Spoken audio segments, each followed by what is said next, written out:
Bueno, una de las grandes expresiones que hubo de protesta contra el gobierno de Milei lo llevaron adelante los estudiantes cuando se intentó ir contra ellos y se fue contra las universidades, contra la educación. Luca Bonfante, secretario general del Centro de Estudiantes de Filosofía y Letra de la UBA, que fueron de los más activos en el discurso y también en la acción. Hola Luca, gracias por atendernos. Hola, buenos días a todos. Bueno, ¿cómo estás evaluando ahora lo que está ocurriendo después de aquellas dos grandes movidas, después de otras que organizaron otros sectores, pero que en general, digamos, no se ha habido reflejada ni en los grandes partidos políticos, recién hablábamos con Alfonsín, vaciados casi en algún caso, ni en en las organizaciones obreras? ¿Cómo ves la cosa? Bueno, efectivamente el año pasado la universidad fue parte de uno de los principales focos de resistencia contra los planes del gobierno, ¿no? Hubo dos movilizaciones masivas muy importantes, el 23 de abril y el 2 de octubre, y también hubo algo que no venía habiendo hace mucho tiempo, que es un movimiento estudiantil activo que tomó facultades a lo largo y ancho del país, ¿no? Tanto en Buenos Aires como al interior del país. El problema es que el problema salarial de los docentes sigue estando. Sí. Es decir, ese aspecto no se resolvió. Digamos, ahora en este momento está teniendo lugar distintas reuniones de los gremios docentes. El 24, por ejemplo, hay una reunión en plenario de CONADU donde se va a definir qué medidas tomar de cara al inicio de clases, pero nosotros somos claros, digamos. Si bien nosotros creemos que pudimos dar una batalla discursiva con el gobierno y que esa batalla no la ganaron, me refiero al discurso de que hay que vaciar las universidades y avanzar, digamos, en su posterior degradación, porque en última instancia es lo que quiere el gobierno, ¿no? Se dio cuenta que no puede cerrarlas de un golpazo, pero apuesta a vaciarlas, de a poco y lentamente.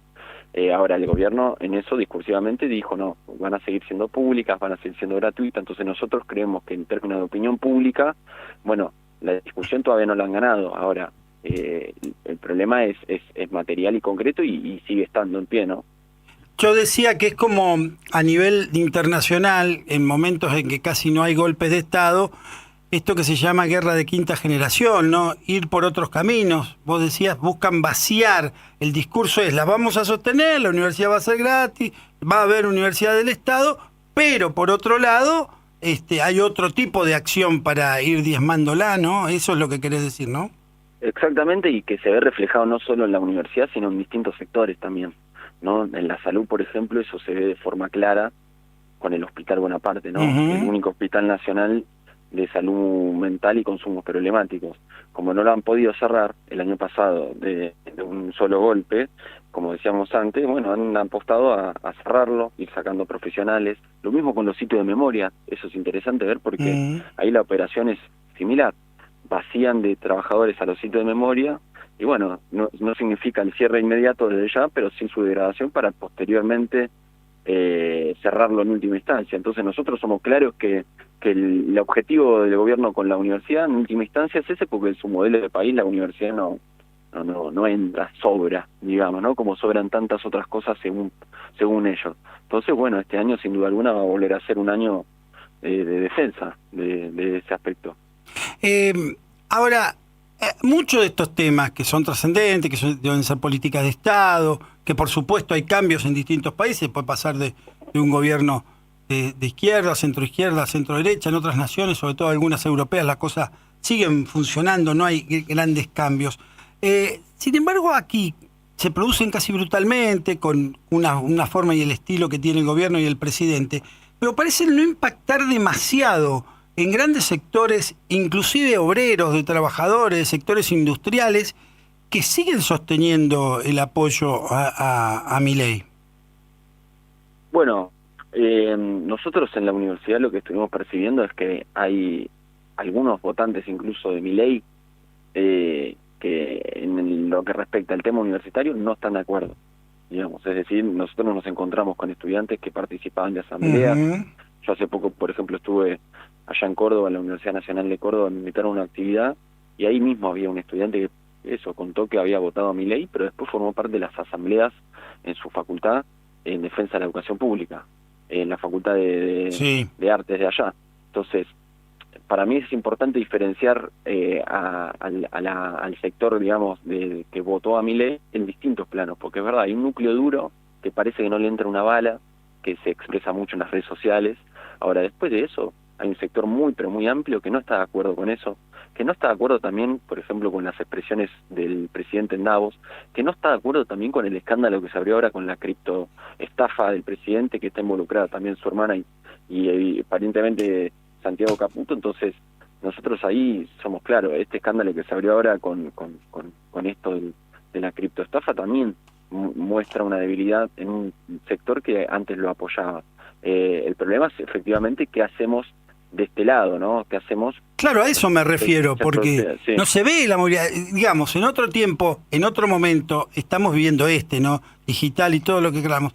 En otro momento de la democracia, esto hubiera generado, inclusive durante el menemato, donde hubo mucha gente que cayó, pero hubo movimientos muy intensos, muy fuertes, que sobre todo se vivieron en el interior, a costa en muchos casos de fuerte represión y muertes de trabajadores. Eso hoy no se está viendo todavía. Bueno, eso es una buena reflexión para tener, porque a mi modo de ver, por ejemplo, el año pasado podría haberse terminado tranquilamente con una tercera marcha federal educativa. Sí. Y sin embargo no fue así.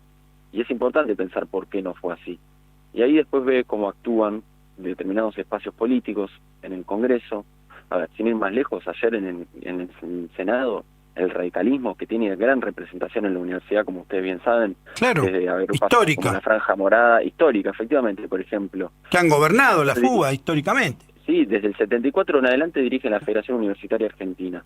Entonces, motivos para no hacer una tercera marcha no hubo, salvo la decisión política de no haberla hecho. Y después se expresa eso en cómo actúan esas fuerzas políticas en el Congreso, que más bien parecieran cuidar su pequeña parcela que realmente proponerse hacer una defensa integral de la educación pública. Entonces, en eso es evidente, y de hecho hoy va a tener lugar el 32 Congreso de la FUBA, la Federación Universitaria Argentina, para renovar sus actividades, pero sea en un marco donde no hay clases, sea en un marco donde va a estar toda la facultad vacía, y eso es importante discutirlo, porque de la misma forma los sindicatos no tampoco están más dormidos. De hecho, yo el otro día veía cómo se juntó Gerardo Martínez de la UOCRA con Cristolina Georgieva. Claro, llegaron las fotos. Y claro, exactamente, con esa foto que es un... Pero te sorprende a vos sos un estudiante ya avanzado, la historia de determinados dirigentes sindicales marca eso. Menem cerró su campaña del 95 en la inauguración de la UOCRA de Gerardo Martínez. Son cosas que ya aparecen... Sí. Lo que pasa es que son tan evidentes ahora, ¿no? Sí, es verdad. Sorprendernos sorprenden porque forma parte de esa línea, ¿no? De los sindicatos, sobre todo porque a veces se usa para legitimar a todos los sindicatos. No, claro. Ahí hay que ser claro también de que se trata de conducciones sindicales que están pensando en su propia reproducción y no pensando justamente en cómo salir a defender derechos de los trabajadores en este momento, de los jubilados también. Sí, claro. El miércoles estuvo la movilización de los jubilados, nosotros acompañamos, porque opinamos que hay que efectivamente unir a todos los sectores que están peleando, y hubiese estado muy bueno que participen los sindicatos minoritarios de esa acción. No, los jubilados van muy pocos. Luca, la última que te hago. En el movimiento estudiantil, ¿creen que más allá de lo que dice el gobierno y demás, este año puede haber alguna situación de gran movilidad en las calles, como las que ya hubo? Y es muy probable, sobre todo porque el problema salarial de los docentes no se ha resuelto. Entonces, ahí hay un problema concreto de que los docentes, por cómo vienen cobrando, no es insostenible la situación. Es insostenible la situación presupuestaria de conjunto de la universidad. Entonces eso hace que seguramente a comienzo de este año, como ya lo están haciendo los docentes, vuelva a haber asambleas, vuelvan a reactivarse las comisiones de base en muchas facultades donde justamente esos centros de estudiantes conducidos por el radicalismo y sectores también del peronismo no quieren hacer mucho, pero sin embargo hubo organización y ahí se va a discutir qué medidas tomar. Ahora ahí sí me parece clave sacar conclusiones de lo que hicimos el año pasado y sobre todo plantear la perspectiva de que hay que unirse con otros sectores que la están peleando, porque no podemos pelear cada uno por separado. Cuenta que en última instancia es lo que lo que termina favoreciendo al gobierno, ¿no? Y sobre todo en este momento de crisis política que está atravesando. Luca, muchas gracias por hablar con nosotros en esta mañana. Queríamos tener la voz también de aquellos que se movilizaron tan fuertemente el año pasado. Bueno, gracias para ustedes y buenos días.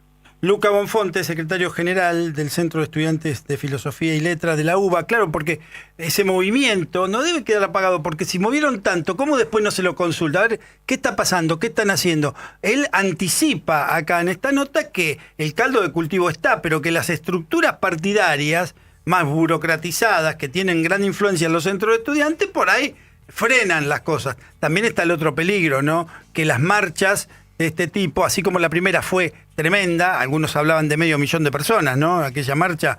Ya la segunda, donde aparecieron determinados personajes políticos, ya no aglutinó tanta gente. Y además hay que manejar los tiempos de la movilización, porque a veces el desgaste te va quitando gente en la calle. 8:58.